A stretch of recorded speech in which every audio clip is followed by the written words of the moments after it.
Hi, good morning, Survivor TV again. Let's continue my journey or my story about my psoriasis. So,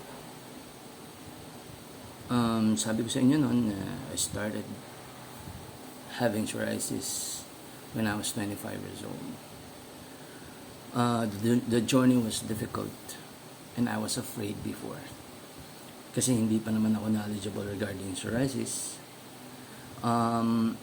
Meron ako isang experience na talagang nagpadurog ng puso ko na nung pumunta ako sa palengke, bumili ako ng gulay at isda.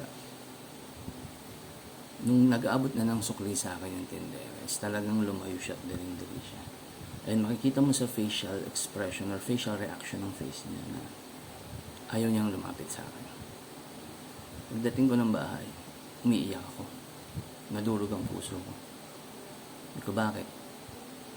Dun yung time nang nagkaroon ako ng tumakbo na kung ano-ano na sa isip ko. Umiiyak ako. Nagtatanong ako bakit ako nagkaroon nito. Ano bang kasalanan ko? Lahat.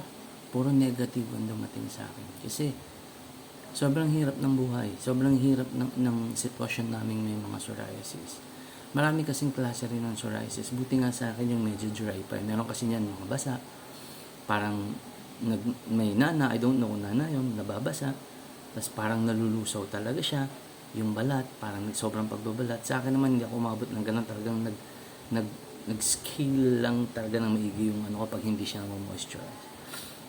Ngayon, dumating na question ako sa Panginoon. Lord, bakit ganun? Bakit ako? Bakit ako binigyan ng ano bang kasalanan ko? Dumating yung ganun.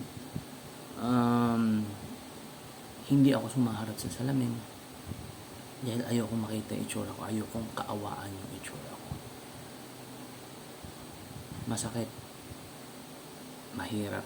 Ulit-ulit kong sinasabi yan. Kasi iba yung experience na naranasan ko dito. Tapos, hindi naman kami mayaman. Wala naman kami pera. Napakamahal ng gamot.